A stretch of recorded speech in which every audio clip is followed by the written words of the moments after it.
조선은 겉모습만 강했다. 조선이라는 나라는 절대 약하지 않았다. 인구가 곧 국력이던 전근대 시대 18세기 후반 세계 7번째에서 8번째 인구 대국이던 조선은 70%가 넘는 산지와 반도국이라는 천혜의 지리적 방어 이점까지 갖춰 어떤 강대국이라도 쉽게 공략할 수 없는 난공불락적 위치에 있었다. 또 겨울의 추위는 매섭고 길은 험해서 적의 보급만 제대로 차단해도 손쉽게 외침을 막아낼 수 있었다. 하지만 어디까지나 이론적 생각이다. 잘못된 사상과 사회적 모순은 사람들을 분열시키고 국력을 약화시켰으며 세상에 이보다 더 나약한 군대가 있을까 싶을 정도로 병약한 모습만을 보여줬기 때문이다. 오히려 그 상황에서도 나라를 빼앗기지 않고 500년 버틴 게 신기할 정도다.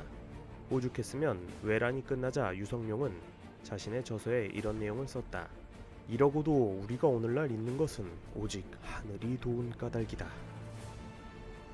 조선군은 왜 무기가 없는가? 임란 당시 명나라 지원군이 조선에 도착했다. 사령관 이여송의 첫 마디는 경악 그 자체였다. 아니, 조선군은 무기가 없는가? 당시 조선 군사들이 들고 있던 것은 죽창, 몽둥이, 그리고 농기구였다. 제대로 된 군복조차 거의 입지 못했다. 그도 그럴 것이 조선은 무기며 군복이며 동원되는 군졸들이 모두 자기가 알아서 준비해야 하는 상황이었다. 하지만 당연히 그런 것들은 비쌌다. 전시에 황급히 동원된 노비와 양민들이 그런 걸 장만해올 능력이 어디 있겠는가. 칼을 장만할 방법이 없어서 집안에 호미를 녹여 만든 경우가 많았는데 이런 칼은 당연히 선철이라 몽둥이와 대적해도 부러지기 일쑤였다. 하지만 그런 칼이라도 있으면 다행이었다. 둔탁한 칼도 변변이 없어서 몽둥이를 들고 싸웠던 게 당시 조선 군사들이었다. 심지어 고급 지휘관 몇 명을 빼놓고는 갑옷을 걸치지도 못했다. 사극에서 외란 때 군졸들이 허름한 군복을 갖춰 입고 나오면 원래 조선군은 병졸까지도 모두 갑옷 입었다고 폭발하는 이들도 있는데 사실 그 사극에 나온 것보다 훨씬 더 못 입고 못 들고 싸웠던 게 조선 군사들이었다. 생각을 해보라. 조선은 절대로 군인들에게 공짜로 군복을 지급해주던 나라가 아니었다. 돈 있으면 화려한 갑옷을 입고 청룡 언얼도를 휘두른들 누가 말리겠는가. 하지만 당시 조선은 인구의 절반 이상이 노비였고 돈 있는 양반들은 군역의 의무를 지지 않았으니 당시 조선군이 입고 들고 했을 군복이며 무기의 수준은 열악할 수밖에 없었다. 혹시 임란 배경의 그림을 보고 조선 병사들은 저랬구나 하는 사람들이 있을런지도 모른다. 하지만 그런 그림들은 대부분 후대에 그려진 것이고 윤색되기도 했다. 당연히 조정에서는 모든 군졸들이 그림처럼 무장하길 바랬지만 당시 현장의 기록을 보면 조선군의 대부분은 제대로 무장을 하지 못한 허름한 노비와 농민들의 집합이었던 것이다.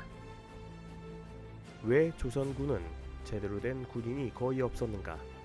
임란이 터지자 조정에서는 긴급히 한양을 중심으로 군대를 모았지만 대부분 도망쳐버리고 동원 가능한 숫자는 겨우 300여 명 정도였다. 게다가 제대로 군사에 대해 아는 장수도 거의 없었다. 선조는 급히 이덕형을 도채찰사, 즉 최고 사령관에 임명했다. 이에 이덕형은 상소를 올리는데 내용이 몹시 참담했다. 지금 아군에게 부족한 것은 장수가 아니옵니다. 지휘관이 너무 많아서 오히려 걱정이옵니다. 도원수가 전진하란 령을 내리면 순찰사는 후퇴령을 내리고 있는 게 지금의 아군이옵니다. 그런데 저를 이 사이에 넣어 또 명령을 하게 한다면 그야말로 더 엇갈리고 뒤섞일 게 아니옵니까?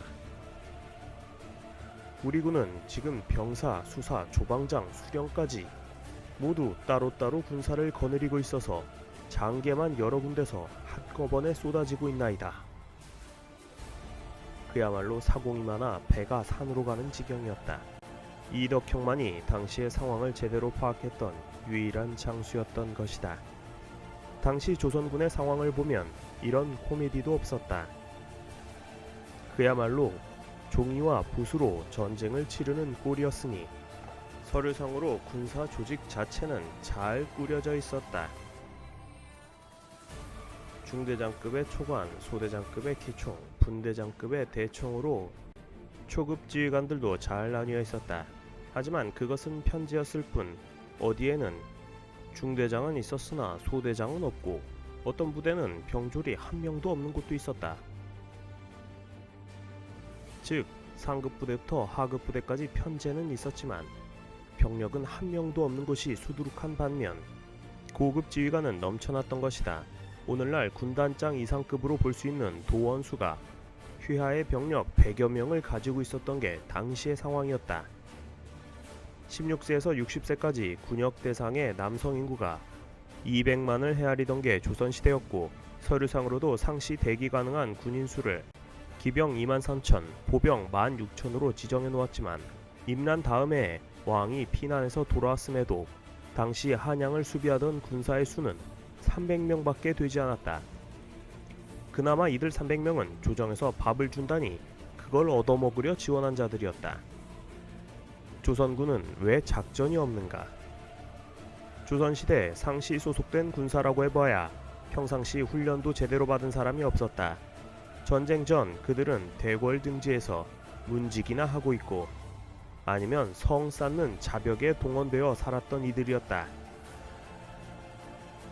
이들 상비군은 사실상 따로 대규모 전투훈련을 받아본 적이 없었다. 장수들 또한 마찬가지였다. 평소 그들이 공부하던 병서라고 해봐야 과거의 전쟁 기록과 고전 병서들이 대부분이고 군대를 어떻게 훈련시키고 이곳의 지형을 어떻게 이용해야 되는지 실용적인 당시 실정에 맞는 병법서는 없었다. 그러다 18세기 후반이 되면 이른바 지형지물을 이용한 작전술에 근접한 병서가 나오는데 당시 무관이었던 송규빈이 제안하던 내용은 대략 이러했다. 솜니부를 적 공격로에 펼쳐서 포탄을 막자. 적이 침투할 길에 나무를 심어서 막자. 겨울이면 얼음으로 장벽을 치자.